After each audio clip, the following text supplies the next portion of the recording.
नमस्कार मित्रांनो, सहर्ष स्वागत आहे आपल्या मराठी मास्तरच्या यूट्यूब चॅनलमध्ये। मित्रांनो, कालच्या व्हिडिओमध्ये आपण बघितलं की राज्य शासकीय कर्मचाऱ्यांचा महागाई भत्ता 46% वरून 50% म्हणजे 4% वाढ करण्यात आलेली आहे आणि याचा आपल्याला जो एरियर आहे तो 1 जानेवारीपासून लागू राहणार आहे। म्हणजे 6 महिन्याचा एरियर आपल्याला जुलैच्या पगारामध्ये भेटणार आहे।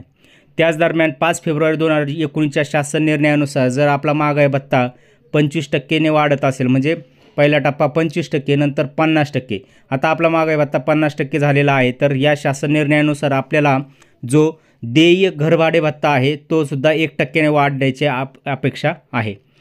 त्याचं कारण इथे बघा, या 5 फेब्रुवारी 2019च्या शासन निर्णयामध्ये उल्लेख आहे, ज्यावेळी 7व्या वेतन आयोगानुसार मिळणारी महागाई भत्त्याची रक्कम ही 50% पेक्षा अधिक होईल, त्यावेळी वरीलप्रमाणे वर्गीकृत शहरांना म्हणजे XYZ, आता आपण जनरली ग्रामीण भागाचा विचार केला तर सध्या आपल्याला 9% वाढीव भत्ता भेटतोय, घरभाडे भत्ता भेटतोय। आत्ता जर 50%च्या पुढं ही आपली महागाई भत्ता जात असेल तर आपल्याला 10% दराने घरभाडे भत्ता मंजूर करण्यात यावा, अशी या शासन निर्णयामध्ये उल्लेख आहे।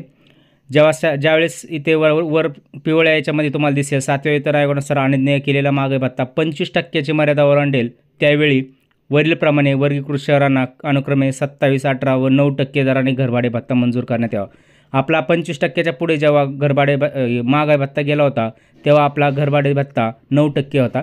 आता आपला 50% महागाई भत्ता झाल्यामुळे घरभाडे भत्तासुद्धा 10% व्हायला पाहिजे, अशी अपेक्षा आहे।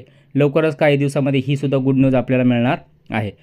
व्हिडिओ कसा वाटला ते कळवा, आवडला असेल तर लाईक, शेअर आणि आपल्या मित्रांसोबत शेअर करून आपल्या चॅनल सबस्क्राईब करायला नक्की विसरू नका। पुन्हा भेटूया अशाच अपडेटेड व्हिडिओमध्ये, तोपर्यंत धन्यवाद मित्रांनो। जय हिंद, वंदे मातरम, जय महाराष्ट्र।